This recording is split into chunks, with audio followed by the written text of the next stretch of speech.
a los pocos que fueron. Está bueno, hay pacientes interesantes ahí.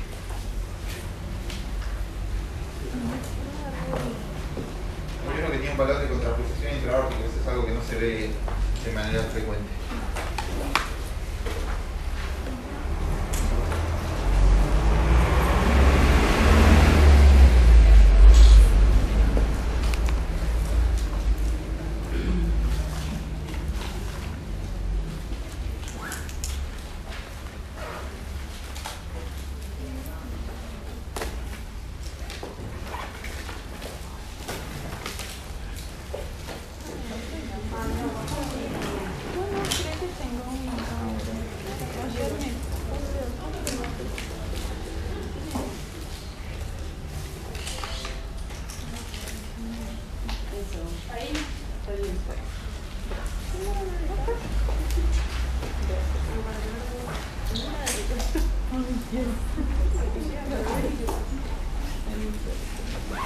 Bueno, hoy vamos a hablar de fibrilación auricular.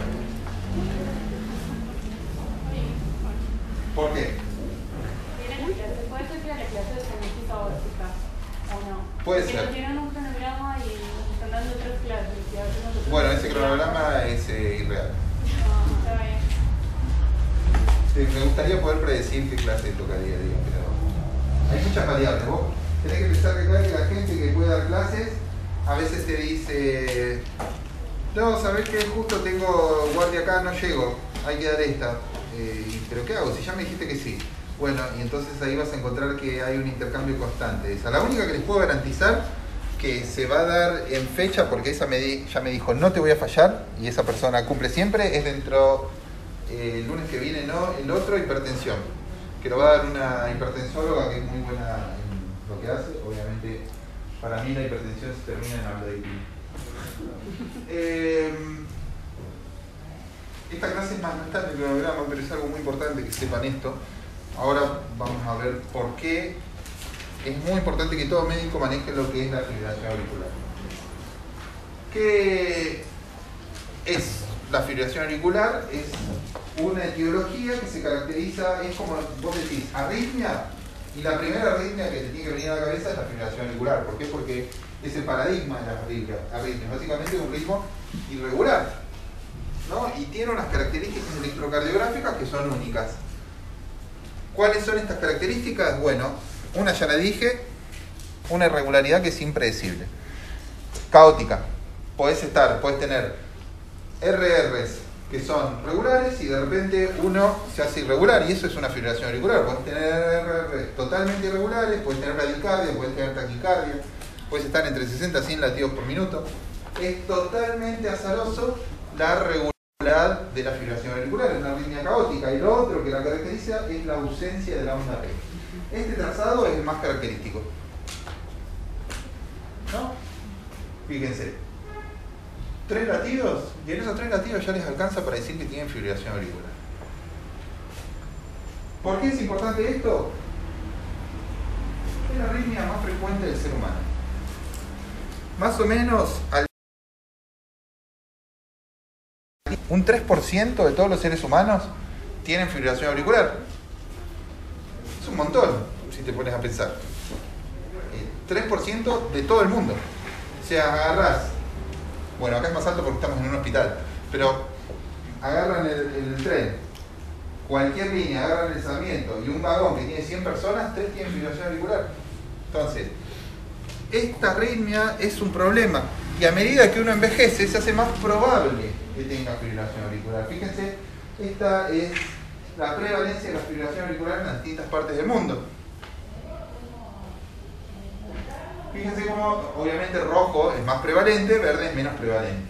Como es notorio que, ¿cuál es el país que más fibrilación auricular tiene? Estados Unidos, Europa del Norte, Inglaterra. ¿Por qué creen que es esto?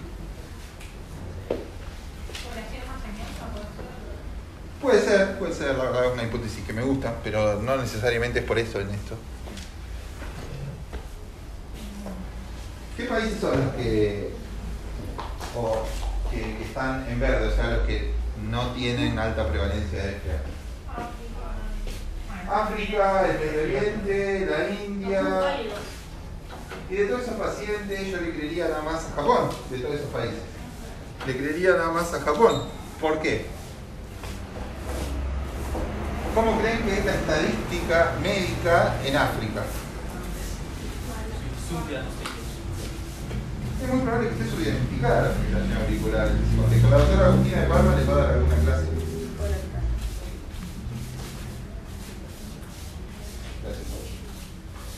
Entonces, no es que esos países tengan menor fibrilación auricular, sino que tienen menos estadística o menos acceso a un centro de salud.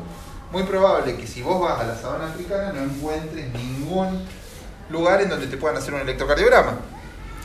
Hoy en día acá parece una boludez, creo que cualquier salita en la Argentina, incluso en los lugares más pobres, tiene acceso a un electrocardiograma. Entonces es muy probable que todos los países en realidad estén en rojo. Y los que no están en rojo por un sesgo estadístico o un sesgo de no tener atención, del acceso a la atención. Una de cada 3 personas en lo largo de su vida es probable que esté en riesgo de tener fibrilación auricular. Esto es un montón. Fíjense que de acá 1/3 de nosotros tiene probabilidad a lo largo de sus años de tener fibrilación auricular. Y es más común en hombres, como todo lo cardiovascular. Esto es probable que se deba a una cuestión hormonal. Esto se aplica a cualquier cuestión cardiovascular, ¿no? ¿Quién tiene más infarto? El hombre. Y esto se debe a esta cuestión hormonal que les hago mención, y a medida que uno avanza en los años, las curvas de prevalencia de distintas enfermedades cardiovasculares se terminan igualando. Eso sucede cuando las mujeres entran en la menopausia y cambian su perfil hormonal, incluso aumentan el riesgo cardiovascular en relación al hombre de esa edad. Fíjense cómo la curva se termina superando la del hombre. Está bien, lo hace a los 90 años, ¿no? Pero a la larga es así. En los próximos años, esto justo ayer yo lo discutía, nos querían que ya estaba internada, que veamos una señora de 90 años. Y los chicos me decían, no, pero ¿cómo vamos a ver? 90 años en la unidad coronaria, la vamos a internar, qué sé yo. Y la realidad es que uno se tiene que hacer la idea de que la expectativa de vida va aumentando. Los últimos 30 años aumentó 10 años. Entonces cada vez va a ser más frecuente que la población añosa sea más enferma y que nosotros tengamos que brindarle atención. Entonces uno no tiene que empezar a quitar ese preconcepto de que la edad es una limitante en el tratamiento. La fragilidad sí es una limitante. Y uno lo que entiende es que la edad y la fragilidad van de la mano. Pero no siempre es así. Y esto se va a ver mucho. Yo obviamente no soy el mejor ejemplo, yo tengo factores de riesgo cardiovascular, pero cada vez hay más tendencias, por lo menos en el mundo occidental, a hacer ejercicio, a comer un poco más sano, quizás para revertir toda la pandemia de enfermedad cardiovascular que hay. Como ustedes ya saben, es la principal causa de muerte en el mundo hoy en día, la enfermedad cardiovascular. Entonces es muy probable que si la sociedad migra hacia una sociedad con más actividad, menos sedentarismo y mejores hábitos de vida, uno envejezca de una manera más saludable. Y entonces es probable que en los próximos años, cuando ustedes estén en la flor de su carrera, vean muchos viejos, un montón. Y esos viejos van a tener problemas y ya la edad no tiene que ser una limitante, no tenemos que decir, no, mirá, tenés 90 años, no te vamos a dar acceso a la terapia intensiva. Ojo, uno tiene que ser justo también, ¿no? Si estás en una pandemia y tenés 5 tipos para internar en la terapia intensiva, de los cuales 3 tienen 30 años, ellos que tienen más proyecto de vida, van a internar esos 3 y va a dejar afuera a los viejitos. Eso es una realidad dura, pero es real. Y fíjense que a medida que uno tiene más años, aumenta la probabilidad de tener fibrilación auricular. Y si uno tiene comorbilidades o factores de riesgo cardiovascular clásicos, aumenta la probabilidad, y a medida que tiene más factores de riesgo cardiovascular, es todavía más probable que tenga fibrilación auricular. ¿Ustedes alguna vez habían escuchado hablar de fibrilación auricular? Es muy probable que conozcan a alguien que tiene fibrilación auricular, ¿no? Seguramente alguno lo hace. Y fíjense cómo cuando uno dice lo cardiovascular está tan metido en la población que tiene mucho sesgo. ¿Qué es más grave? ¿El cáncer o la insuficiencia cardíaca?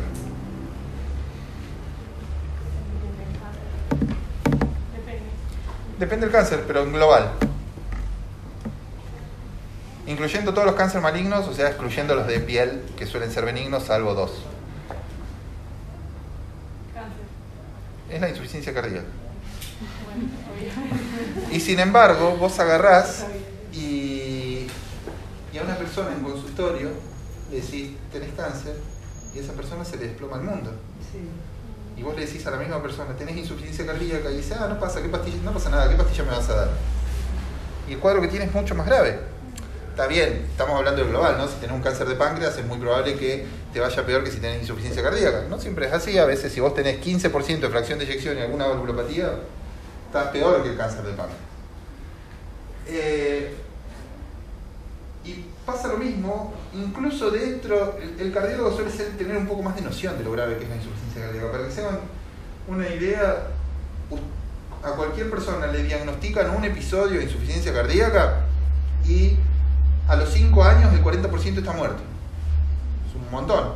Y vos decís, un episodio. No, un episodio puede pasar que vos estás en la sala de clínica, a esa persona le pasan 1000 mililitros de solución fisiológica, tiene un corazón muy rígido y entra en insuficiencia cardíaca. Bueno, esa persona se va a morir más pronto de cualquier otra persona. Entonces, es un cuadro gravísimo. E incluso dentro de los cardiólogos existen algunos sesgos. Por ejemplo, si ustedes le dicen a un cardiólogo que, no, mirá, este paciente tiene una taquicardia ventricular, va a salir corriendo, ¿no? Porque es una arritmia grave que pone en riesgo la vida en el momento inmediato. Sin embargo, dice, no, tiene fibrilación auricular, no pasa nada, lo veo el martes en consultorio. Y está implantado en la sociedad médica de manera implícita que la fibrilación auricular es una arritmia benigna.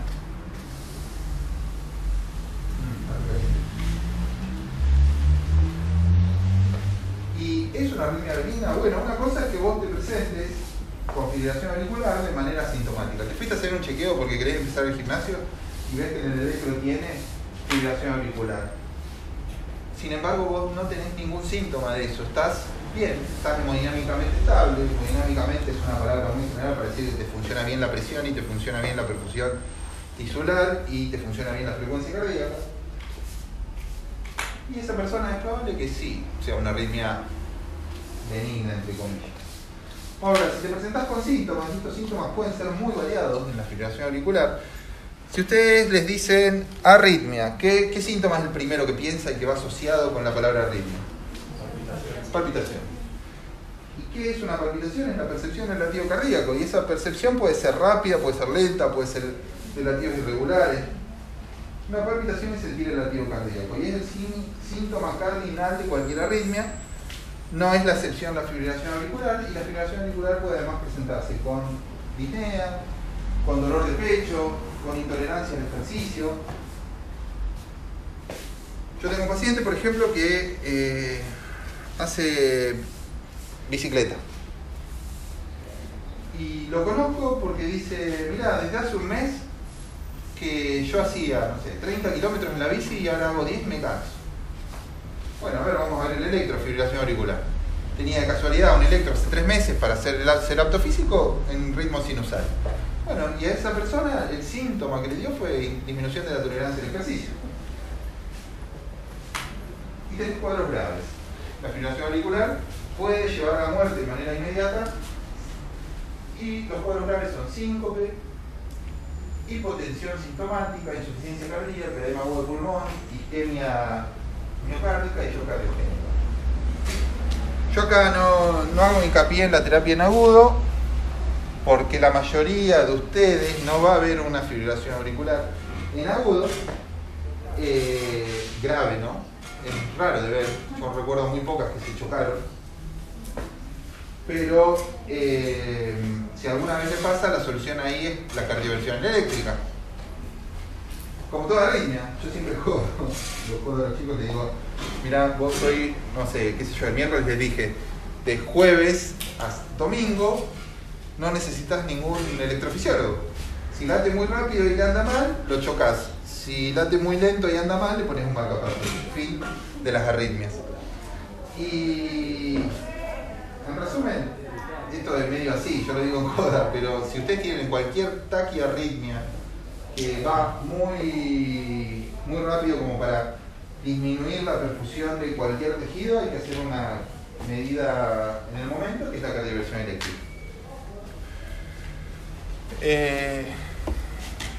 Cardioversión eléctrica, 200 joules. Y siempre recuerden, ojalá algún día estén en la situación y digan, no, esa persona me lo dijo, tiene que ser sincronizada la cardioversión eléctrica. Después, a los que estén en la unidad coronaria, les voy a mostrar cómo es un desfibrilador. Y hay un botón, todo desfibrilador tiene un botón que dice sync. Eso hay que apretarlo siempre, la única excepción sería la fibrilación ventricular. Y lo que sucede es que si vos tenés cualquier arritmia y durante la repolarización del ventrículo entra un estímulo eléctrico, como una cardioversión, ese estímulo eléctrico agarra células, despolariza células miocárdicas y otras no, porque algunas están en periodo refractario. Entonces, esa cardioversión puede generar fibrilación ventricular. Entonces vos le querés curar algo y le das un problemón. Entonces siempre las cardioversiones tienen que ser sincronizadas, siempre que el paciente tiene QRS. Eso incluye la taquicardia ventricular. Ese es un tip práctico. Es un botoncito que puede salvar una vida. Bueno, fíjense cómo la fibrilación auricular está en relación con un aumento del 1,5 a 3,5 de mortalidad. Y esto está en relación a enfermedades cardiovasculares como enfermedades no cardiovasculares. ACV. 20 a 30% de todos los ACV se deben a cardioembolia por fibrilación auricular. El ACV criptogénico es aquel que no se le encuentra causa, y un 10% de estos ACV se cree que es por fibrilación auricular. Incluso ese número es probable que sea mayor. Insuficiencia cardíaca, la persona que tiene fibrilación auricular es 20 a 30 veces más probable que tenga episodios de insuficiencia cardíaca.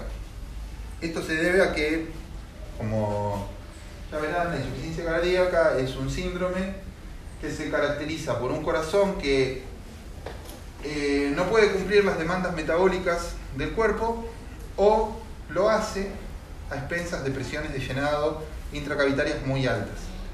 Entonces, básicamente, si usted tiene un corazón que tiene dentro de las presiones de llenado elevadas, esa persona tiene insuficiencia cardíaca. Y eso se manifiesta porque esa presión elevada va a repercutir en la columna de líquido que hay hacia atrás. Y cuando el pulmón es el órgano que está hacia atrás, esa presión elevada en los capilares pulmonares, que manejan presiones muy bajas, genera extravasación de líquido. Entonces puede generar edema agudo de pulmón, puede generar congestión a nivel pulmonar, que es muy sintomática. ¿Y cómo aumentan las presiones de llenado?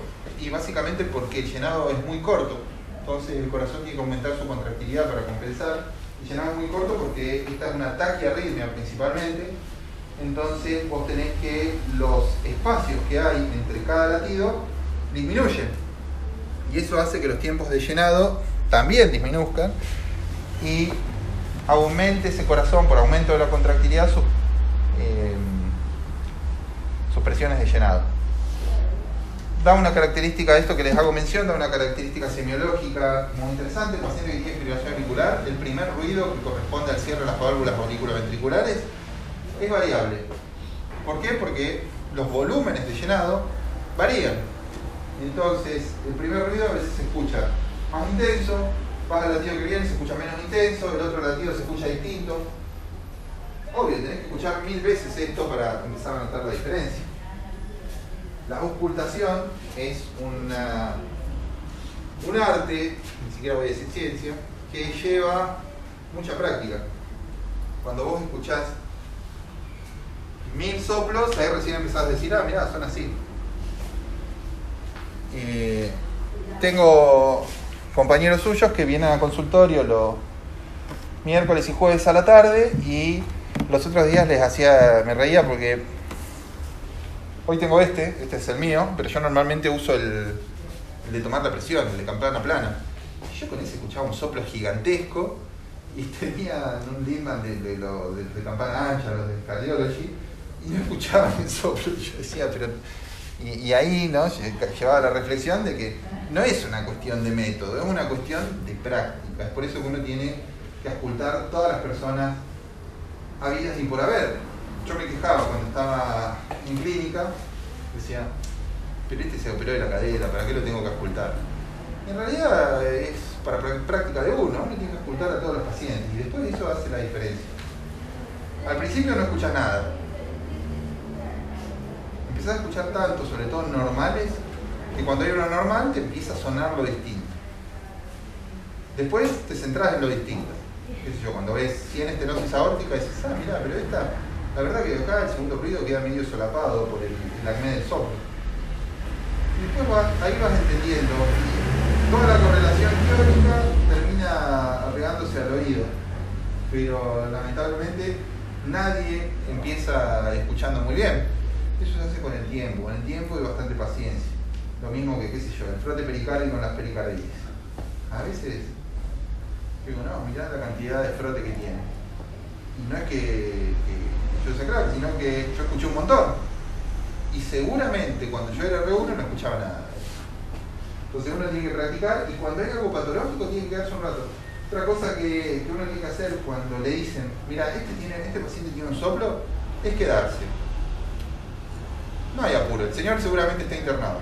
Así que quédense un rato, escuchen el soplo con paciencia, háganse amigos de los ruidos. Tanto así que a veces, los otros días yo estaba con una enfermera, estábamos ahí burdeando, y empiezo a escuchar.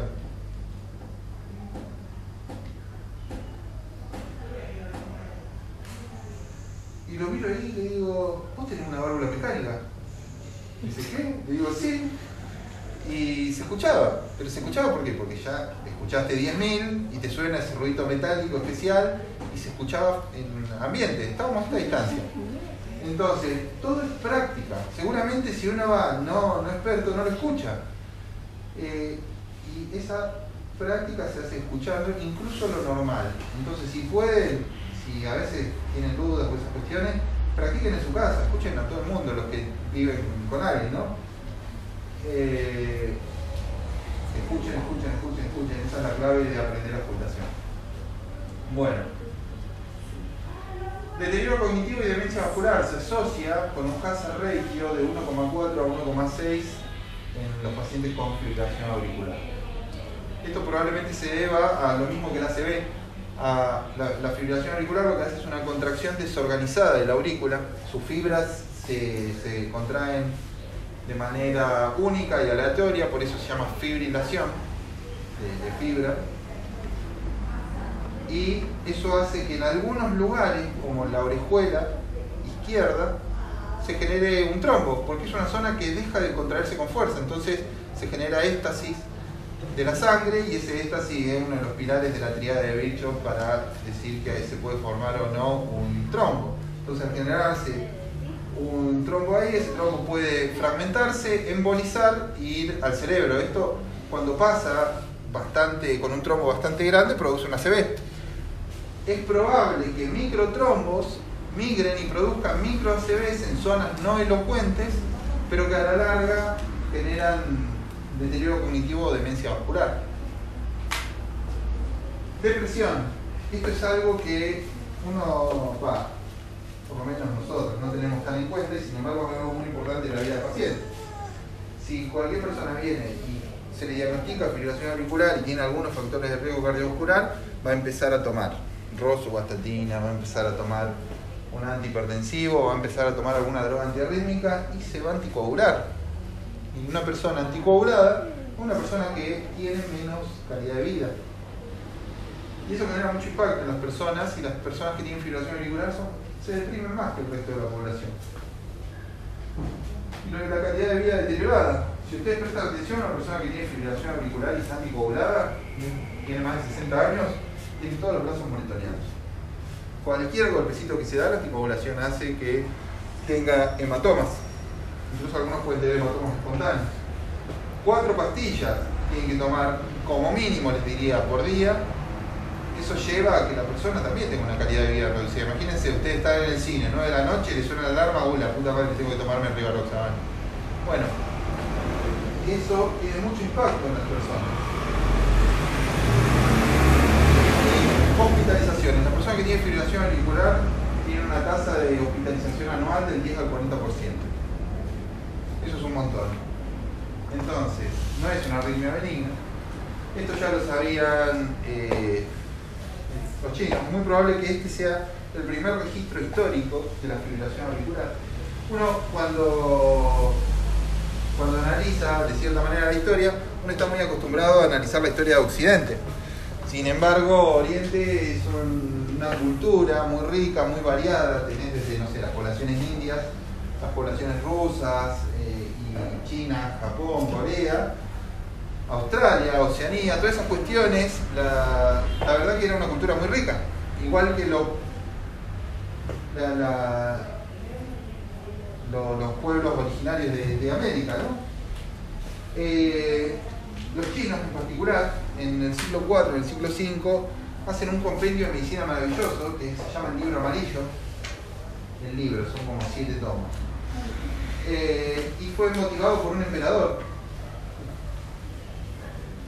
Y ese libro cita esto: cuando el pulso es irregular y trémulo, el impulso de la vida se desvanece. Es muy probable que ya en esa época sabían que si una persona tenía fibrilación auricular, era mucho más pasible de distintos eventos y comorbilidades que una persona que no. Bueno, algunas definiciones, esta es la parte más aburrida siempre, pero que uno lamentablemente tiene que saber.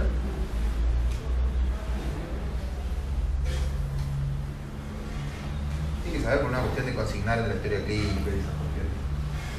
Cuando uno tiene un primer episodio de fibrilación auricular, independientemente a la duración, se le dice primer episodio, de nuevo, pueden usar el sinónimo que quieran, es la primera vez que alguien se acerca al sistema de salud y se le diagnostica fibrilación auricular.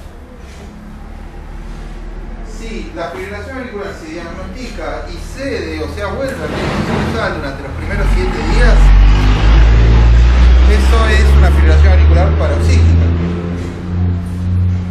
Hay un hueco que hace si vos tenés diagnóstico y dentro de los 7 días le realizás una maniobra para volver al ritmo sinusal, como una cardioversión eléctrica. Bueno, ese hueco debería nomenclarse también como enfermedad paroxística, si bien esto no está muy claro en las guías de nuestros libros. FA persistente es aquella que dura más de 7 días. Me voy a saltear la FA de larga data y voy a ir a la FA permanente. Si en algún momento el ritmo de esa persona pasa a ser netamente fibrilación auricular y yo le digo a la persona, mirá, no vamos a hacer ninguna maniobra para devolverte tu ritmo sinusal, vas a quedar así, vas a tener fibrilación auricular para siempre, y esa persona a su vez acepta la arritmia, a partir de ese momento no se van a tomar más medidas para intentar volver al ritmo sinusal, y a partir de ese momento se va a denominar la fibrilación auricular como permanente. Ojo, esto no quiere decir que esa persona pueda volver al ritmo sinusal, solo quiere decir que yo como médico y el paciente no vamos a buscar la reversión al ritmo sinusal, que ya aceptamos de cierta manera la arritmia. Y por ahí vuelve a sinusal. No lo sabes. Y la FA persistente es aquella que desde el momento del diagnóstico al momento de que vos intentás una maniobra persistente long standing, una maniobra para reversión al ritmo sinusal, ya pasó más de un año. ¿Y por qué hace esa diferencia? Porque cuando ya tenés más de un año de fibrilación auricular, las probabilidades de tener ritmo sinusal, de volver al ritmo sinusal, son muy bajas. Entonces vos le tenés que decir a la persona, ustedes piensen que una de las alternativas para ofrecerle la reversión al ritmo sinusal es hacerle una cardioversión eléctrica. Los pasos para hacer una cardioversión eléctrica es tener a la persona completamente monitorizada con un equipo de RCP al lado,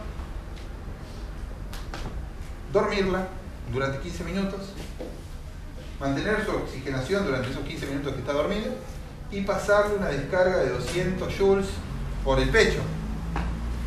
Imagínense tener que decirle a esa persona, mira, tenés una probabilidad inexistente de que vuelvas al ritmo sinusal, pero vamos a hacerte todo esto. Ah, y te voy a agregar un dato. Una piña a un boxeador profesional en el pecho equivale a 35 joules. Y te vamos a dar 200. Bueno, esa persona te va a decir, no, pero no hago esto ni en pedo. Y el paciente tiene que conocer esto.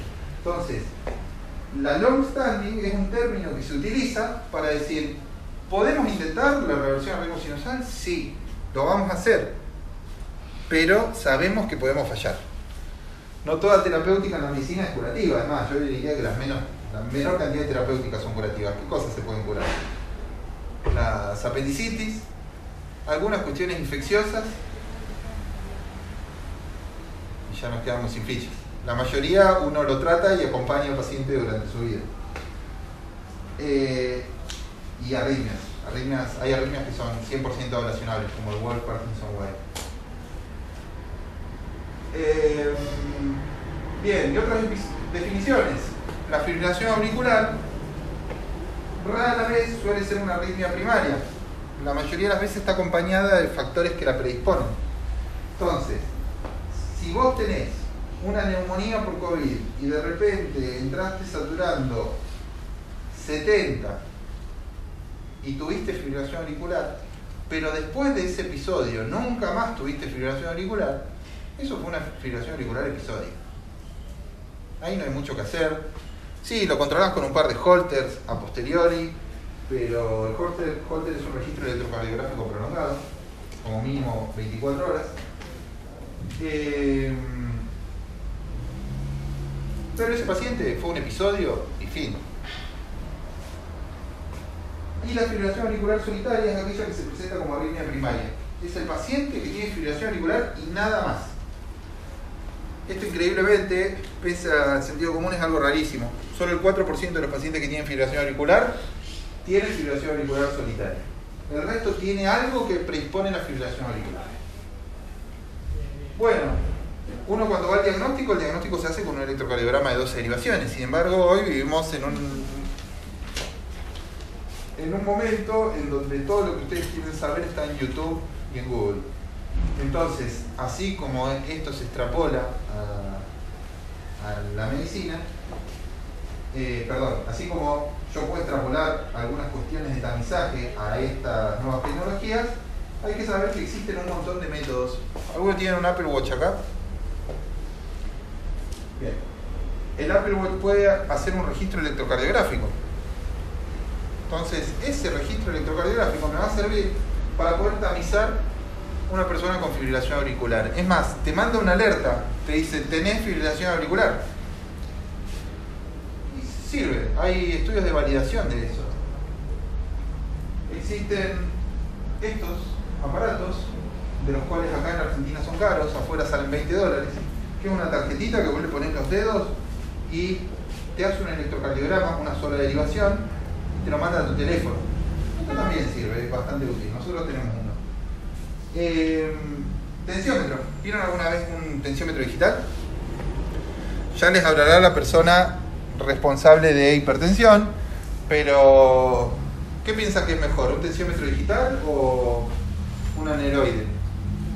Pongamos uno lindo, ¿no? Un Welch Allyn.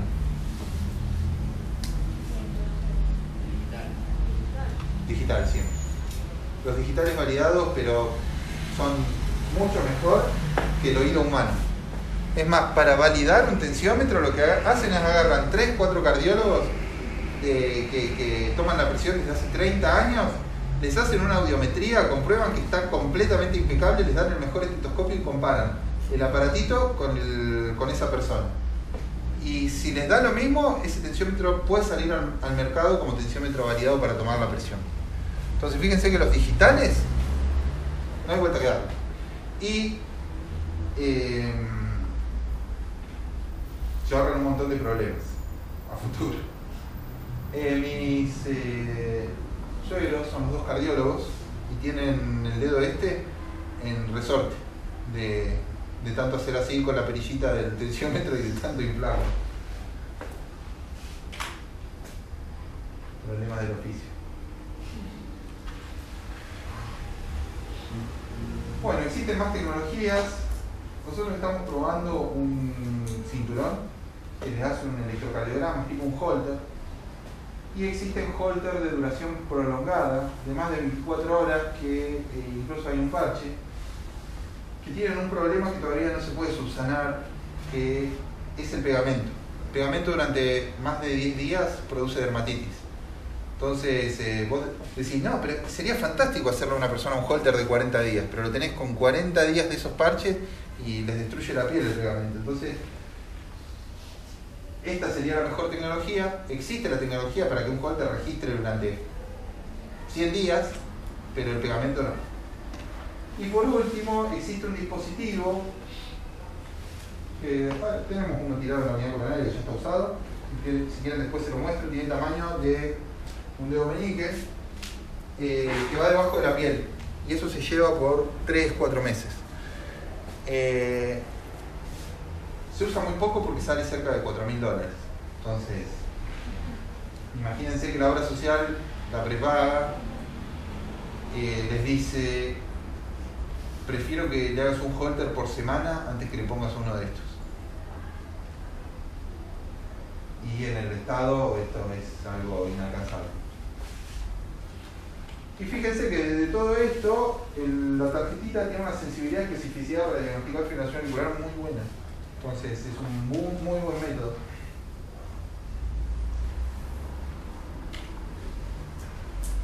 ¿Y por qué? O mejor dicho, ¿a quién hay que tamizar para saber si tiene fibrilación auricular? A todo mayor de 75 años con factores de riesgo para ACV, y a todo mayor de 75 años con pulso irregular, en algún examen físico o algún electro que no queda claro, con ritmo irregular. ¿Y por qué le serviría tamizar a estas personas?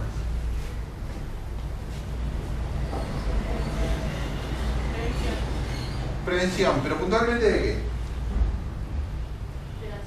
De la ACV. Entonces, la anticoagulación en un paciente de estas características, mayor de 75 años o 65 años con algún examen físico con pulso irregular, la anticoagulación cambia el pronóstico. Esto está recontraestudiado. Las personas que cumplen esas características y no están anticoaguladas, a la larga tienen 2-3 ACV. En cambio, el que se anticoagula, zafa. Bueno, lo primero que hay que hacer cuando uno tiene fibrilación auricular es confirmarla, o cuando tiene alta sospecha en alguno de estos métodos de tamizaje. El diagnóstico se hace con un electrocardiograma de 12 derivaciones. Siempre que alguien le dice un electro, es un electrocardiograma de 12 derivaciones. Eso es un concepto cardíaco importante. Y ahora se puede hablar de que si vos tenés más de 30 segundos de un patrón electrocardiográfico de fibrilación auricular en una única derivación, también podés diagnosticar la fibrilación auricular. ¿Qué hay que hacer con el paciente que tiene fibrilación auricular? Bueno, lo primero es evaluar el riesgo de ACV. Una vez que evaluaste el riesgo de ACV, ahora vamos a hacer un desarrollo de esto, vas a la severidad de los síntomas. Después de la severidad de los síntomas vas a la severidad de la carga de la fibrilación auricular. Y por último, la severidad del sustrato. Siempre hay que recordar eso, es una arritmia principalmente secundaria. Cuando uno tiene fibrilación auricular, uno tiene un problema en otro lado. Bueno, ¿cómo se evalúa el riesgo de tener una ACV en la fibrilación auricular?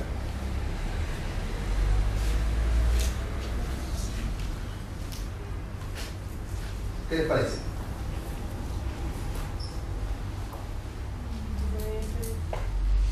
¿Cómo? Bien. Suponiendo que todavía no están anticoagulados. Sí, primera vez que conoces a la persona. Y haces un coagulograma para ver. Yo tengo que saber el coagulograma más que nada para saber si vos lo podés anticoagular o no. Yo tengo que saber el riesgo en porcentaje que tiene esa persona de tener una ACV al año. Y para eso existe un calculador médico. Existe un score. Ustedes habrán escuchado muchas veces el uso de scores en la medicina. ¿Saben cómo se hace un score? ¿Cómo? Criterios y si los cumple, ¿no? Claro, así se utilizaría, pero ¿cómo se confecciona? ¿Cómo nace un score? Creando una población determinada.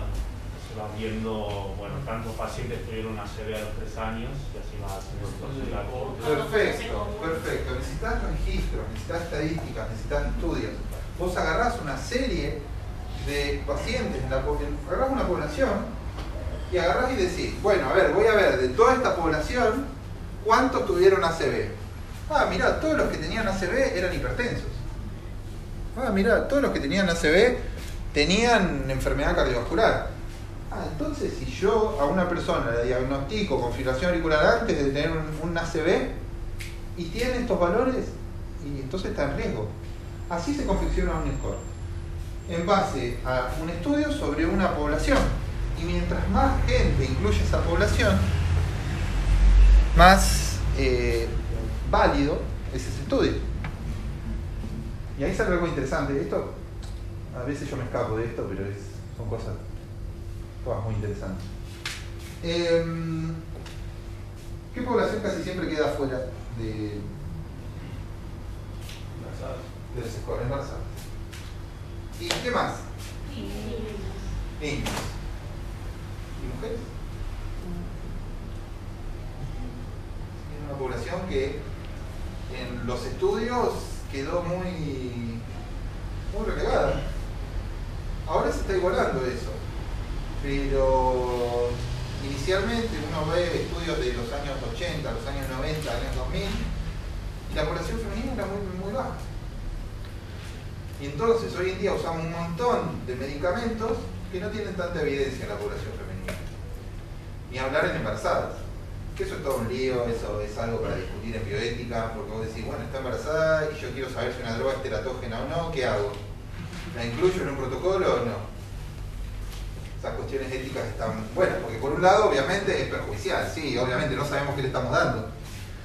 Y yo siempre digo, la mujer embarazada es un quilombo porque si te equivocás no matás a una persona, matás dos. Entonces es todo muy lío la mujer embarazada. Y cuando lo ves desde otro punto de vista, vos también decís, pero yo niego el tratamiento entonces.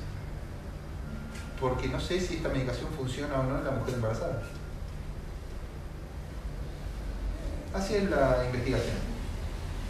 Si quieren algún día lo discutimos.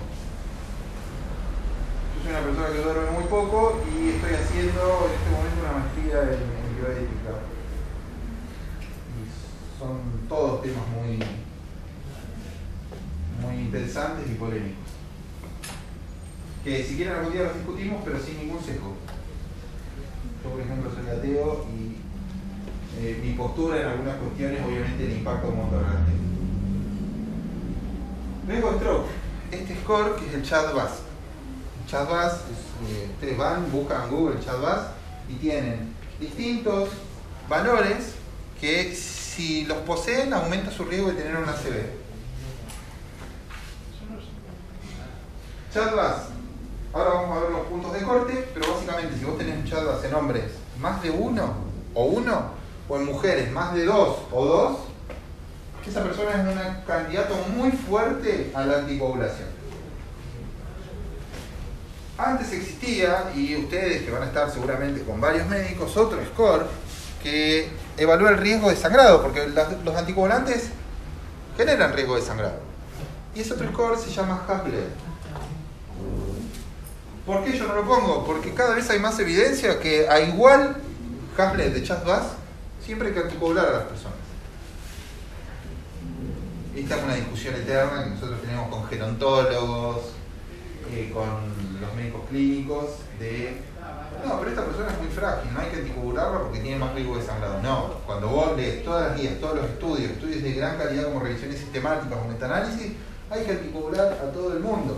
El sangrado es algo que pasa, es una realidad, es una complicación que puede matar a una persona. Sin embargo, es poco frecuente. El ACV te puede invalidar, te puede matar y es mucho más frecuente en los pacientes que tienen fibrilación auricular. Entonces, llévense siempre el concepto de que hay que anticoagular a todos. Siempre que discuto esto con un clínico me dice, sí, pero yo vi a tal con una hemorragia cerebral gigantesca. Y sí, le tocó la mala suerte de estar en ese cuadro. Yo, que veo arritmias, la mitad de mis pacientes tienen fibrilación auricular, esto es una estadística real, y son muy pocos los que tienen sangrado. Sí, obviamente, cuando uno tiene una pelota de sangre así en el cerebro, ese paciente se le queda grabado para siempre. Pero cuando vos ves el global de la población, en realidad es muy poca la tasa de sangrado. Y sin embargo, yo siempre cuento esto. Tengo una amiga que hicimos juntos el primer año de residencia y compartíamos un paciente. Y me escribe una vez, che, vos sabés que esta viejita es muy frágil, yo quiero dejarla anticoagular. Digo, Laura, ¿sabes qué? Dale. Vamos a dejarla anticoagular. A las 2 semanas la pobre señora quedó con un ACV gigantesco, postrada. Y a partir de ese momento, ¿no? Yo tengo mi casuística. Siempre que un clínico agarra y me dice, no, pero vos no viste la cantidad de personas con hemorragia. Digo, sí, yo las veo. Y vos no viste la cantidad de personas con ACV y fibrilación auricular. Entonces es una eterna pelea. Obviamente si escuchan la otra campana también los va a seducir. Lean y hagan en su propio criterio en base a la evidencia que hay a nivel del mundo. Severidad de los síntomas. Existe una escala que se llama escala EHRA para evaluar los distintos síntomas en la fibrilación auricular. Si quieren después búsquenla, pero es una escala de sentido común. Poco valor en la escala no tiene síntomas, mucho valor en la escala, la actividad diaria normal no se puede realizar por los síntomas. Hay gente que tiene arritmias que son incapacitantes.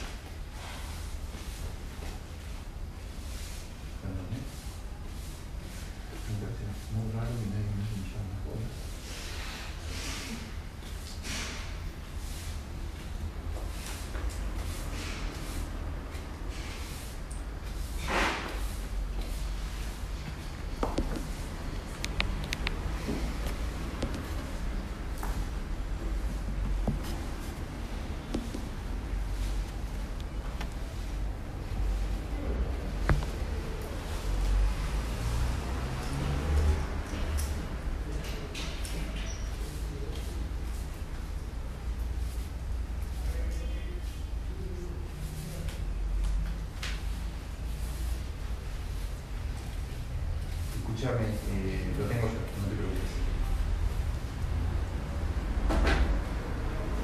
Bueno, entonces, cada vez que tiene un paciente con diagnóstico de fibrilación auricular, 3 pilares de tratamiento. Estos son la anticoagulación, o sea, la prevención del ACV, el tratamiento de la arritmia por sí mismo, esto lo podríamos catalogar en prevención de insuficiencia cardíaca y complicaciones cardiovasculares, y el tratamiento de las comorbilidades. De nuevo, lo voy a repetir hasta el hartazgo. Che, esto es muy bueno. Si ustedes tienen fibrilación auricular, tienen que buscar qué proceso secundario hay dando vueltas que genera la fibrilación auricular. En cuanto al tratamiento de la insuficiencia cardíaca, ahora lo veremos.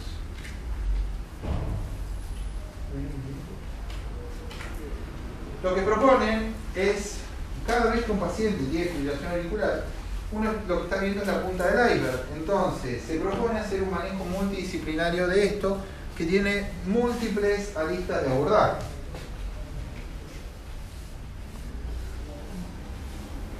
Entonces, el paciente con fibrilación auricular debería tener desde contención familiar, un cardiólogo, un médico clínico, general, una enfermera dedicada a la fibrilación auricular en los momentos que se lo evalúa. Bueno, imagínense que todo esto es muy lindo, pero es poco utilizable en la vida diaria, pero esto sería el mundo ideal. En Estados Unidos y en Europa se intenta hacer algo que se llama clínica de fibrilación auricular, en donde un paciente entra un día, se lo evalúa de arriba abajo, se ve que necesita por ahí un paciente que se llama renal crónico, que vea al nefrólogo, por ahí un paciente diabético, que vea al endocrinólogo. Nosotros acá lo intentamos hacer. Javier Barcos, un colega mío, fue al Congreso Europeo en 2018, sacó esta idea y implementó acá lo que se conoce como clínica de fibrilación auricular, que intenta hacer esto. Es algo que está muy bueno, pero tiene limitaciones propias del país. Hoy en día esto lo estamos haciendo acá y lo está haciendo el IGBA. Es básicamente vos entrás y te revisan todas las cuestiones relacionadas a la fibrilación auricular. Bueno, ahora yendo a esos 3 pilares de tratamiento, en cuanto a lo que es las comorbilidades, lo dejamos acá. Esto la verdad que no me voy a poner a yo hablar de comorbilidades, que sea de diabetes o esas cuestiones, eso tendrá su momento de aprender las comorbilidades. Anticoagulación. Bueno, el paciente es candidato para anticoagulación oral. Bueno, yo lo puedo definir sabiendo si el paciente tiene válvula cardíaca mecánica o estenosis mitral moderada grave. ¿Por qué ese paciente no me va a preocupar? Y lo pongo en una escala de riesgo menor, porque ese paciente ya está anticoagulado. Entonces, ese paciente, ¿qué voy a andar pensando si lo anticoagula o no? Si el paciente no tiene ninguna de estas características, yo lo primero que tengo que hacer es identificar los pacientes de bajo riesgo de tromboembolia. Eso lo hago midiendo el CHA2. Si es hombre y tiene un CHA2 de 0, o si es mujer y tiene un CHA2 de 1, ese paciente no lo voy a anticoagular. Pregunta que se suele hacer en estos casos cuando uno por ahí no conoce el score de CHA2. Digo, y si tenemos una ACV, porque recordemos que la ACV, un 20-30% se debe a FA. Incluso si uno cuenta el porcentaje de los criptogénicos es mayor. Entonces, si un paciente tiene ACV y un CHA2 de una mujer con ACV y CHA2 de 1, ¿qué hago? Bueno, esa sería una buena pregunta y se soluciona sabiendo, después búsquenlo, que el CHA2 incluye ACV. Si vos tenés ACV ya tenés CHA2 de 2. Empezás con eso. Entonces, ese paciente ya es para anticoagular. Que cae de maduro. Bueno, si ese paciente, este no hago es de si es de bajo riesgo, ¿no? Tiene CHA2 de 0 en hombre o una mujer, ese paciente no se anticoagula. Bueno, ahora el paciente tiene un CHA2 de 1 o más de 1 y es hombre, o tiene un CHA2 de 2 o más de 2 y es mujer. Bueno, en ese caso, si tiene 1 y es hombre o 2 y es mujer, considero la anticoagulación. Ese considero la anticoagulación es lo anticoagulo. Pero con un nivel de evidencia 2A. ¿Saben lo que son los niveles de evidencia?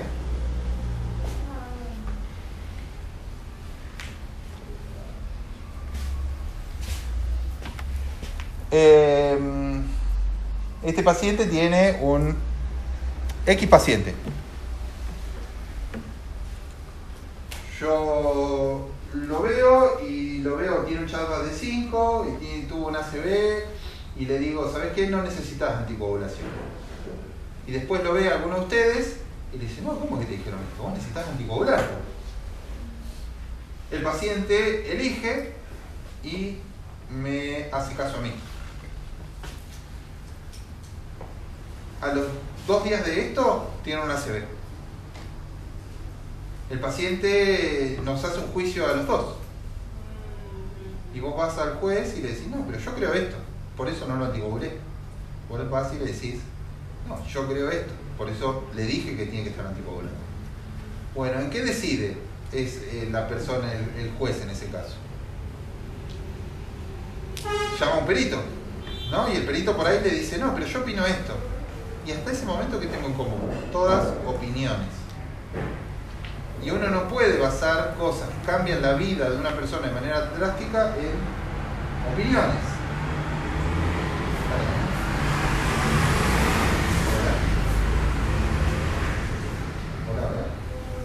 Hola Marcelo, ¿cómo estás? Sí, si no es urgente, puedo pasar por alguna sala en 1 hora. Dale, ahora paso.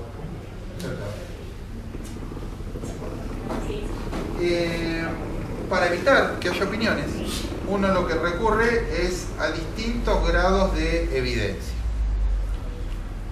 Si uno agarra y junta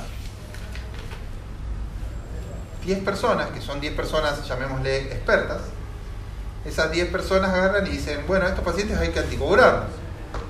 Y ahí ya tenés por ahí un poco más de representación, ¿no? Porque vos decís, bueno, estas 10 personas son expertos en anticoagulación, en desfibrilación auricular, y me dicen que hay que anticoagularlo. Sí, pero sin embargo, eso sigue siendo 10 opiniones. Tenés un nivel de evidencia mayor a que si es tu opinión. Pero ya es un poco más mejor. Ahora de repente yo hago un registro, y ese registro me dice que a todos los pacientes que se anticoagularon les fue mejor. Bueno, ahí ya otra cosa. Tengo objetivamente que a estos pacientes les fue mejor. Bueno, y entonces ahí yo digo, ¿sabes qué? Vamos a hacer una cosa. Vamos a seguir pacientes en 10 años, a partir de este momento. A algunos le damos anticoagulación, a otros no, y vemos cómo les va. Pero hagámoslo bien. Que ni el paciente ni nosotros sepamos si está anticoagulado o no. Bueno, eso ya tiene mucho más peso. Y ahora esta pregunta se le hicieron 30 personas.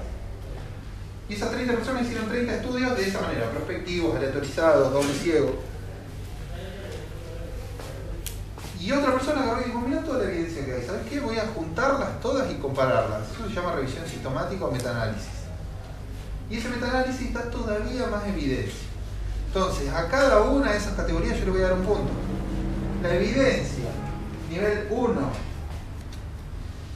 y bueno, después clase A, es la más fuerte. A esa no le vamos a discutir nunca. ¿Por qué? Porque ya hay mucho peso, hay muchos estudios que dicen que hay que hacer esto. La evidencia 3 es lo mismo, dice que no hay que hacer de ninguna manera esto. Y todo lo que es 2 tiene evidencia, pero esa evidencia no es tan alta. Si es 2A es un poco más que si es 2B. Esos son los niveles de evidencia en las guías de práctica clínica. Básicamente me dicen lo que hay que hacer, consensa la conducta médica y le da un peso. No es lo mismo un nivel de evidencia 1A que un 2B. C. Eso tiene mucho menos peso que lo otro. Entonces acá yo les pongo que si tiene un Chalmers mayor a 2 en hombres y mayor a 3 en mujeres, esa persona sí o sí tiene que estar anticoagulada con el máximo nivel de evidencia que existe. Bueno, ¿y qué anticoagulantes conocen? ¿Cómo? Heparina. La heparina tiene un pequeño problema, que es parenteral. ¿Quieres tener? Perfecto, dos familias. Antivitamina K y anticoagulantes directos. ¿Cuál es más seguro? Los directos. Muy bien. Los otros son tan inseguros que le decimos, nosotros en realidad a la gente no le decimos que son inseguros, le decimos vos te tenés que controlar esto una vez por mes. Y viene la persona y se pincha una vez por mes y se ve el rango de anticoagulación medido por RIN, está bien, está muy alto, está muy bajo. Entonces esa persona no sabe si está anticoagulada, no sabe si está muy pasada de rango, tanto es así que se cree que la tasa de tiempo de anticoagulación correcta de sus pacientes es del 60%. Varía entre centro y centro, entre libro y libro, entre maestro y maestro, pero fíjense que es muy poco, un 40% del tiempo esa persona no está anticoagulada. Y el anticoagulante directo es una maravilla que vos la tomás y en ese momento absorbió, tapó el factor 10, tapó el 2, lo que sea, y ya estás anticoagulado. 3 drogas en la Argentina, dabigatran, apixaban, rivaroxaban. 2 drogas más en el mundo. No sirve de nada que la sepan, no se usan, es más, de las 2 drogas esas se usa una sola, que es el edoxaban, y se usa en Europa. ¿Problema de los anticoagulantes directos? ¿Cuál es? Contraindicado por una mecánica curadora, estudio 2013, RIA Line, se vio que se le intentó dar a los retrasos valvulares aórticos mecánicos y tuvieron que suspender el estudio a los 3 meses porque 4 pacientes tuvieron una ACV. ¿Qué otro problema tienen? Insuficiencia renal. La insuficiencia renal es problemática, sobre todo con el dabigatran. El apixaban es más seguro en ese contexto. Incluso hay estudios recientes que le puedes dar a pacientes con diálisis. Igual es un lígano. ¿Qué otro problema? Son caros. ¿Cómo? Son caros. Son muy caros. El rivaroxaban de Bayer sale 17.000 pesos. Un montón. El acenofumarol, el Cincron, vale 1.200. Entonces, es bastante, ¿no? Son drogas más seguras, pero tienen un costo más alto. PAMI cubre algunos de estos, les hace un descuento importante y les quedan en 4.000 pesos. Sigue siendo un montón de plata. A ese paciente, suponete, empecemos a sumar, ¿no? Tenés la mala suerte de que tenemos una persona con un infarto grande, que va con más ventrículo y insuficiencia cardíaca, que tiene fibrilación auricular. Le empezás a sumar. Ah, y hay que ponerle stent. Aspirina, doble antiagregado, IECA 2, antialdosterona, rosuvastatina o cualquier estatina, inhibidor del SGLT2, anticoagulante, demás, protector gástrico, clonazepam. Y ese tratamiento anda cerca de los 70.000 pesos. O sea, no se infarten, es más barato salir a correr. Ese es algo no menor. A veces no, uno tiene distintos. Cuando uno hace una residencia, uno está muy metido en la internación. Entonces receta y le dice, sí, vos andate a tomar esto. Y después vos los ves en consultorio y le decís, che, tengo que. El paciente viene y te dice, tengo que tomar esto porque mirá, estoy fundido. Mirá que la jubilación son 40 lucas. Anticoagulación, puntos claves. Primero, identificar los pacientes de bajo riesgo. En todos los chakras bajos, o sea, hombres de 1 y mujeres de 2, ahí uno tiene que tener en cuenta que el riesgo de sangrado no contraindica la anticoagulación. Esto es el resumen de lo que les decía antes. No importa el riesgo de sangrado, por eso yo no pongo el Hasler en las presentaciones, anticoagular a todo el mundo. De nuevo, por ahí el día de mañana ustedes hacen alguna especialidad con algún maestro que les diga no hay que anticoagular a los viejitos. Tendrá sus razones. Yo tengo las mías y las mías tienen evidencia. Antes se le daba a los pacientes con chakras bajos aspirina. Decían, no, esto también te va a proteger. Hoy en día sabemos que la aspirina sí genera riesgo de sangrado y no te protege contra la tromboembolia en la fibrilación auricular. Obviamente, prevención cardiovascular es otro tema aparte. Entonces, aspirina por la FA no se da más.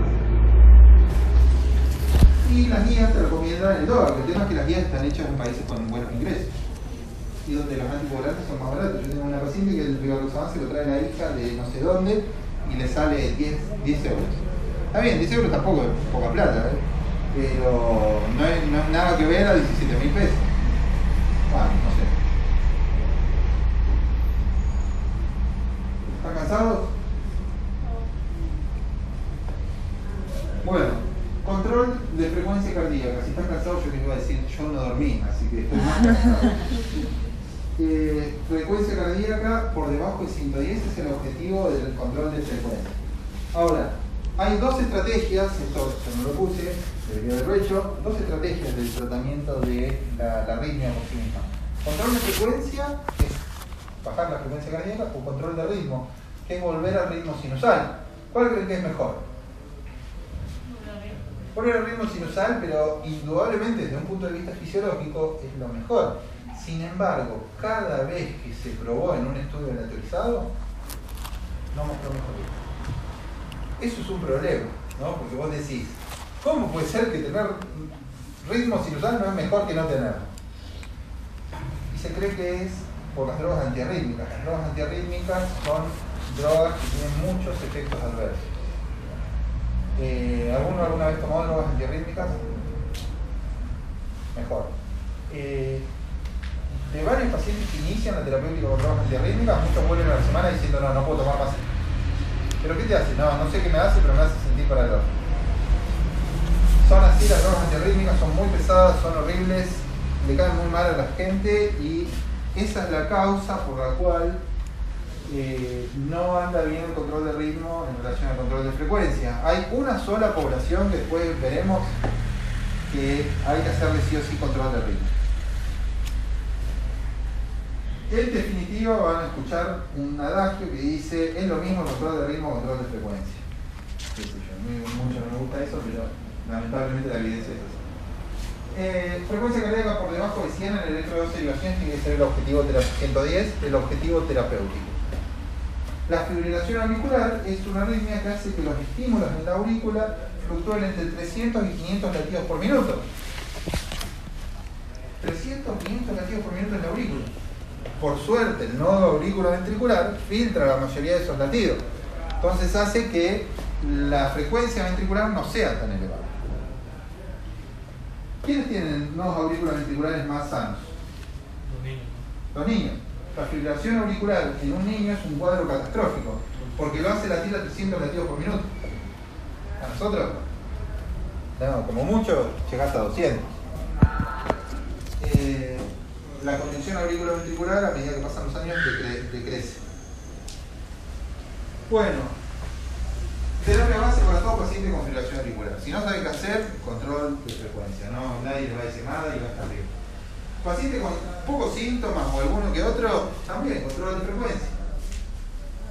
Si es a un paciente que intentaste controlar el ritmo y no pudiste, control de frecuencia. Y cuando el riesgo de devolver el ritmo sinusal es mayor que el beneficio, también hay que hacer control de frecuencia. ¿Cuándo es ese momento? Si ustedes tienen una persona que le diagnosticaron hoy la fibrilación auricular, ¿cómo sabes que no tienes un trombo en la orejuela? No lo sabes, y si yo devuelvo el ritmo sinusal, esa orejuela se va a contraer y va a desprender el trombo y a darte una ACV. Entonces ese paciente es peligroso devolver el ritmo sinusal. Bueno, una vez que vos tenés el paciente y te decidiste por hacer control de frecuencia cardíaca, vas a evaluar las comorbilidades. Si no tenés comorbilidades, o solo sos hipertenso, o tenés insuficiencia cardíaca con fracción de eyección conservada, esto ya lo verán, la insuficiencia cardíaca se puede dividir en dos grandes grupos, función conservada, función deteriorada. Lo que te van a dar es beta bloqueantes, siempre cardioselectivos, y hoy en día se prefiere el uso de bisoprolol, carvedilol y nebivolol. Cualquier otro está medio lejos de los perfiles farmacológicos ideales y de la cardioselectividad, o verapamilo o diltiazem. Diltiazem más que nada, verapamilo en el país no se consigue. Se conseguía hasta hace 2 o 3 años y dejó de estar medio en el top. Diltiazem y verapamilo para pacientes sin cardiopatía. O con insuficiencia cardíaca con función conservada. Que vendría a ser algo así sin cardiopatía. Acá van a encontrar que la función conservada es un... Ustedes sí, hablaron de insuficiencia cardíaca, ¿no? Sí. Le dicen una bolsa de gatos. A mí no me gusta ese término, pero es bastante acertado. 1000 cosas te pueden dar insuficiencia cardíaca con función conservada. Desde la amiloidosis, el envejecimiento y el deterioro diastólico propio de la edad, cardiopatía por diabetes, enfermedades de otro tipo de enfermedades de depósito, un montón de cosas. ¿Diltiazem es solo cuando tenés la fray conservada? Si no, no. Sí, no. Eso es porque los bloqueantes cálcicos pueden traer problemas coronarios y son inotrópicos negativos. Los bloqueantes cálcicos como el diltiazem o el verapamilo. Entonces, vos podés, a mí no me pasó nunca, recuerdo una colega que siempre decía, estaba en la Argelita, y dice, no, tipo joven, 30 años, con FA, le dimos diltiazem y a los 5 minutos entró en shock cardiogénico. Bueno, eso es bastante pesado, entonces siempre tenés que tener o función conservada o ninguna comorbilidad para dar verapamilo o diltiazem. Si tenés insuficiencia cardíaca con función deteriorada, beta bloqueante, que suele ser parte del tratamiento de esto, o digoxina. Tenés EPOC, tratamiento de primera línea, beta bloqueante. Los beta bloqueantes cardioselectivos es muy raro que reudicen el EPOC. De la facultad uno tiene esa lista de contraindicaciones de beta bloqueantes donde está el EPOC. Los cardioselectivos disminuyen mucho esa probabilidad. Y si tenés fibrilación auricular preexcitada, como en un Wolff-Parkinson-White, ahí estás en un problema. Ahí no hay que dar ninguna droga.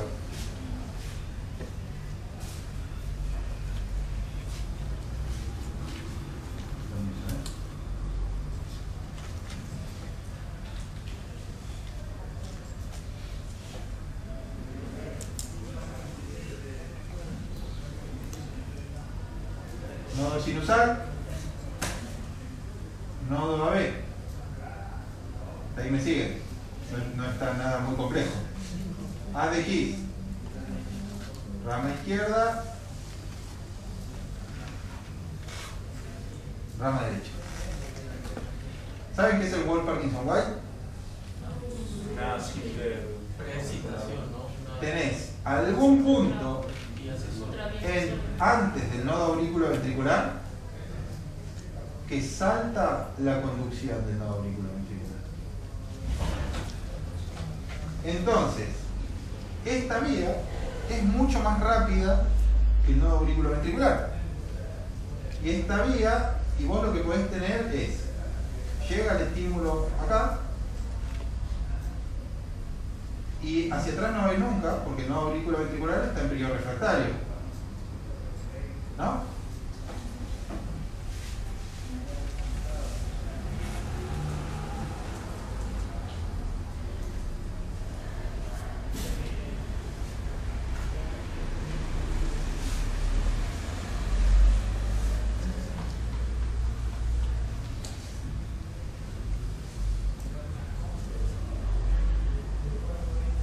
Darío, sí, Caninchú la veo yo el jueves.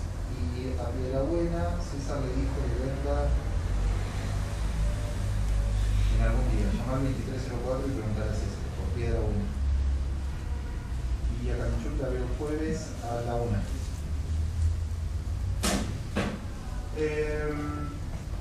No puede volver, pero sí puede volver por la vía accesoria. Entonces ahí vos tenés una reentrada. Esto puede generar arritmia.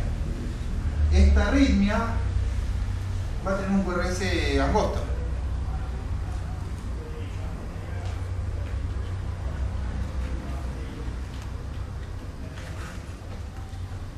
¿Qué pasa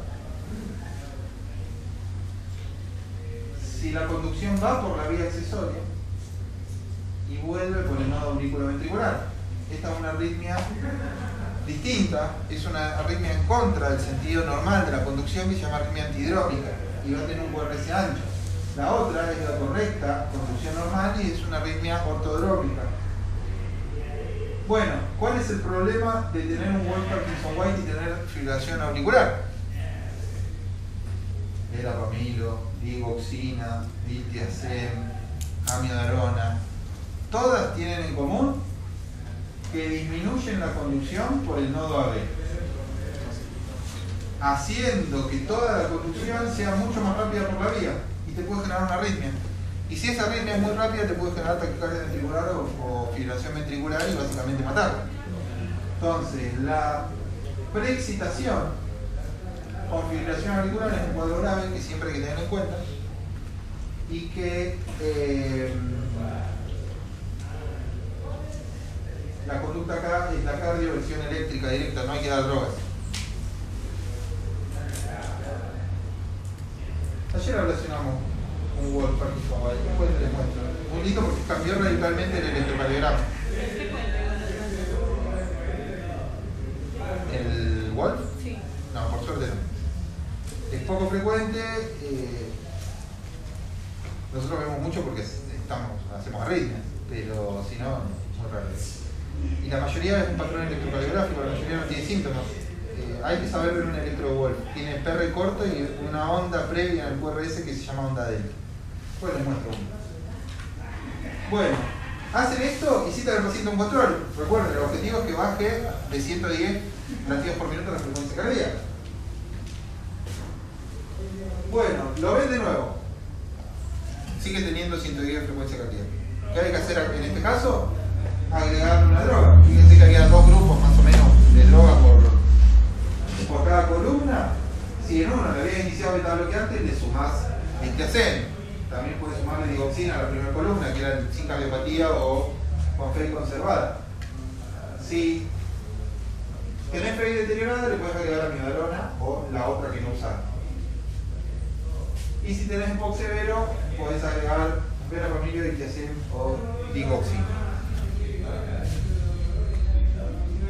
Lo revaluás, si ahí ya tenés un paciente que tiene dos drogas para la frecuencia cardíaca. Bueno, ¿qué pasa si ese paciente no controla la frecuencia cardíaca? Puedes agregar una tercera droga. El tema es que una tercera droga es complejo, ¿no? Una tercera droga, 3 drogas antiarrítmicas con muchos efectos adversos. Lo ideal es que no. ¿Qué otra alternativa se les ocurre? ¿Qué harían ustedes? Podés jugar con el corazón. Y la FA no la puedes quitar. ¿Qué se les ocurre? ¿Quién daba el pasaje de la aurícula al ventrículo? El nodo AB. Lo podés destruir. Y si destruís el nodo auriculoventricular, ¿qué va a pasar? Te va a quedar la frecuencia cardíaca de las de His. En un buen caso, ¿no? Que es más o menos de 45 latidos por minuto. ¿45 latidos por minuto alcanza para vivir? No, entonces a esa persona hay que colocarlo en marcapasos antes de hacer toda esta maldad. Es raro de ver, pero le cambia la vida a los pacientes. Sobre todo, tengo 3 pacientes que relacioné, dos en realidad, una está en plan D, en la parte de colocarse en marcapasos. Y las otras 2 viejitas no podían vivir, tenían insuficiencia cardíaca cada 3 semanas y después de la ablación tuvieron 10 puntos. El tema es que este es un paciente re complejo, que tome 3 drogas. Bueno, esa es una buena pregunta. La anticoagulación sí. Pero estas drogas depende. Si las estás tomando por otra cosa, además de la fibrilación auricular, es muy probable que las sigas tomando. Por ejemplo, en la cardiopatía isquémica vas a seguir tomando beta-bloqueantes. Pero después el resto no necesitas. Y eso es algo bueno, ¿no? Que el paciente deje de tomar de repente 3 medicamentos. Siempre está bueno. Control de ritmo. Bueno, pacientes sintomáticos que quieren mejorar su calidad de vida o sus síntomas, se sugiere el uso de control de ritmo. Sin embargo, de nuevo, cada vez que se probó, no hay evidencia de que sea mejor. ¿Qué factores apoyan el control de ritmo? Un joven, primer episodio de fibrilación auricular, esta entidad que se llama miocardiopatía mediada por taquiarritmia, nosotros acá le decimos taquicardiomopatía,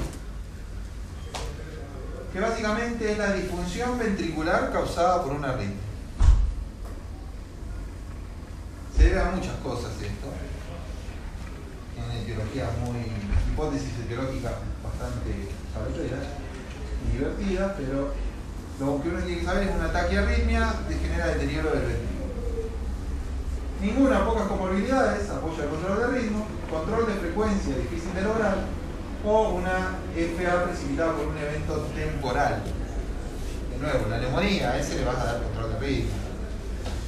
Y la elección del paciente.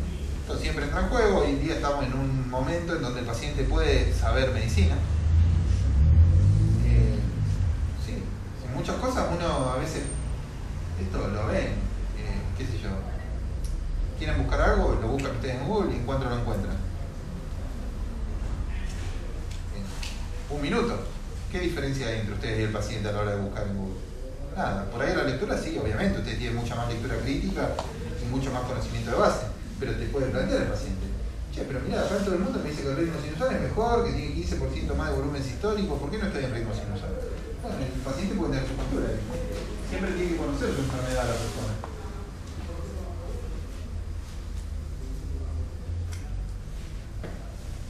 Y recuerden que la indicación de control de ritmo más fuerte es para mejorar los síntomas. Entonces vos ahí tenés que definir si el paciente está asintomático o no. Y acá viene algo interesante. Si el paciente está asintomático, uno tiene que evaluar la reducción inconsciente de los síntomas.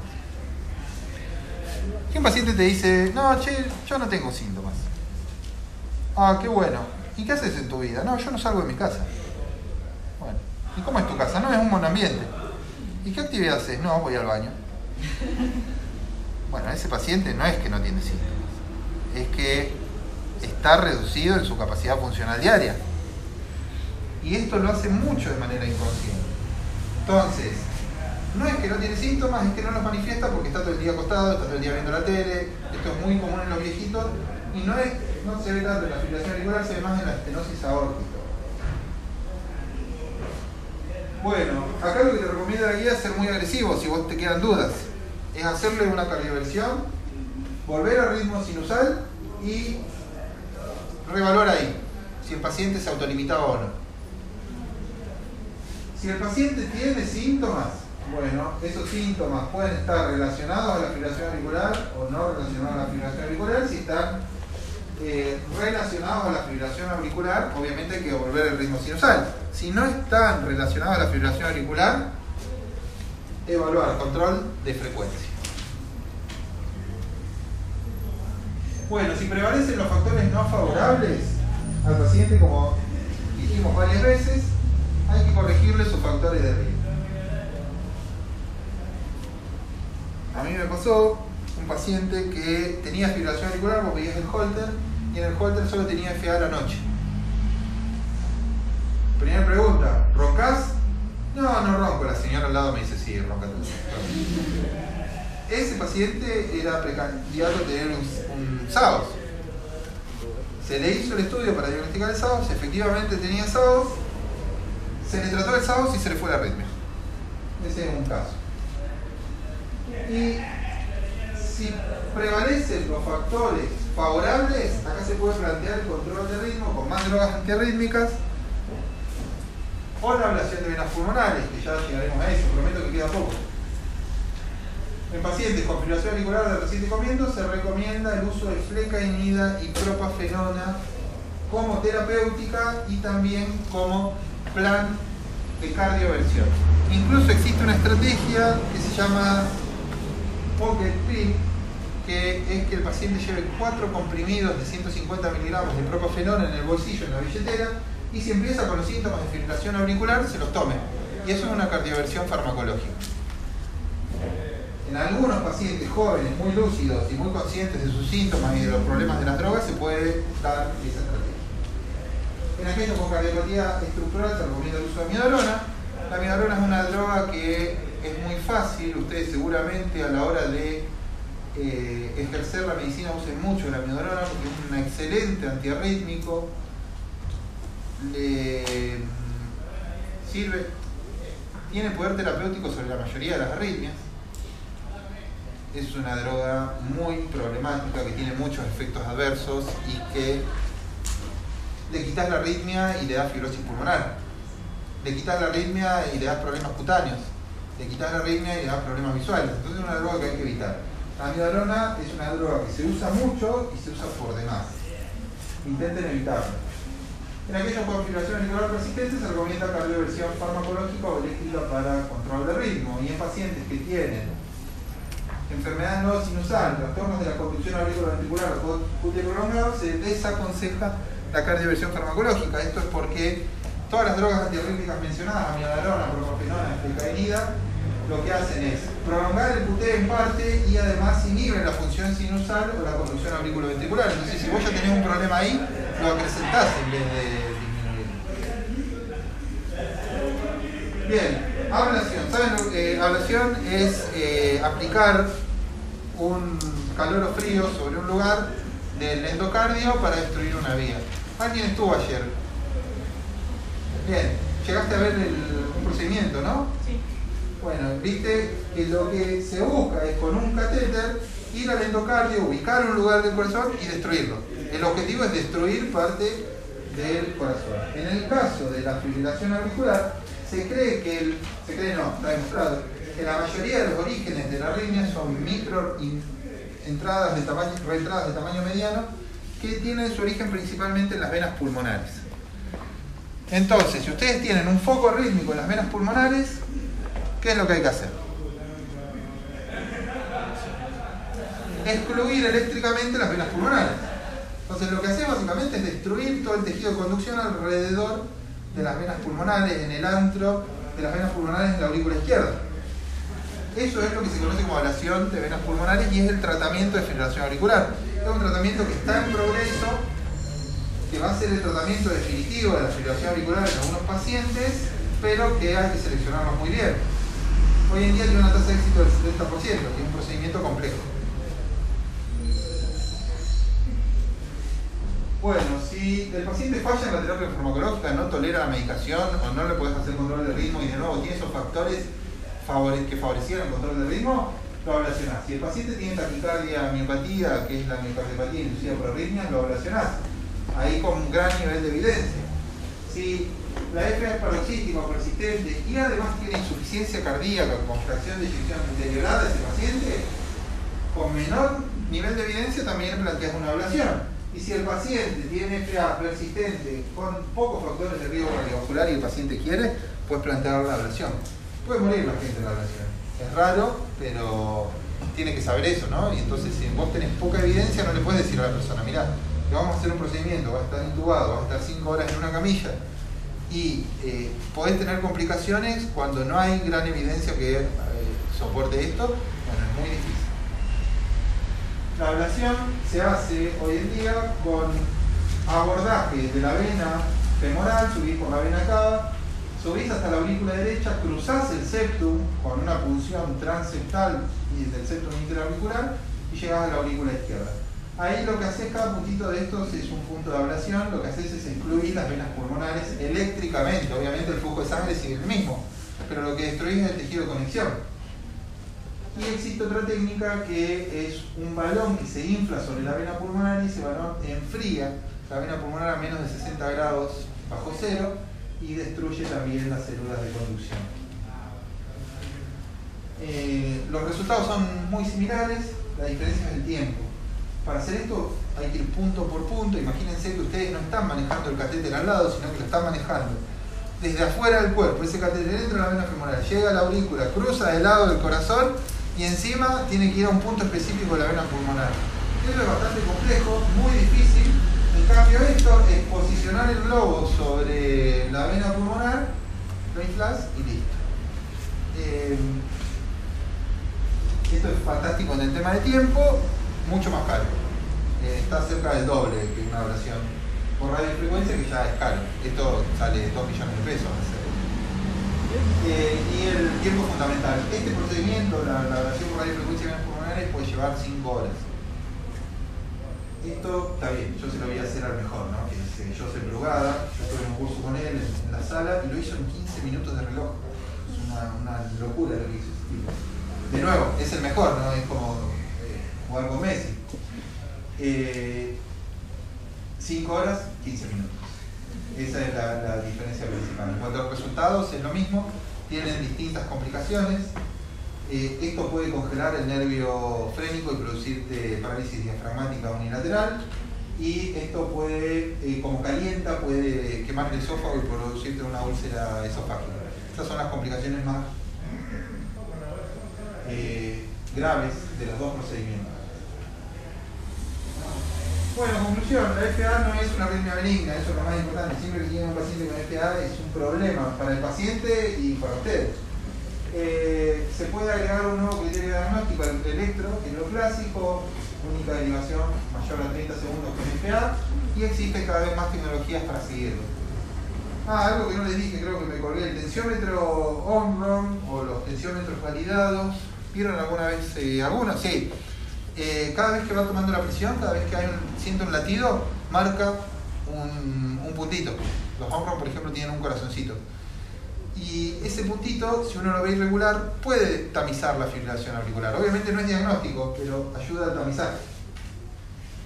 Los dispositivos móviles mejoran su capacidad de detección y obviamente son sumatorios al electrocardiograma. Hay un nuevo esquema de manejo integral, la fibrilación auricular es algo secundario y obviamente hay que saberla manejar, pero hay que tratar las comorbilidades, nunca hay que tener como los caballos antiojera. La anticoagulación, no hay más aspirina, esto antes estaba en todos los libros, es más, si ustedes leen un libro antes del 2020 te dice que a los pacientes con Chagas de 1, hombres o mujeres de 2 hay que darles aspirina, esto ya no es así.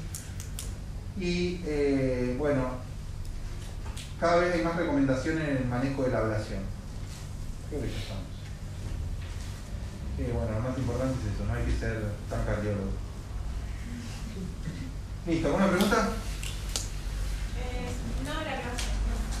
¿Qué? Yo quería preguntarte si vamos a tener el taller de electrocardiograma. ¿Estaba puesto para hoy? Sí, sí.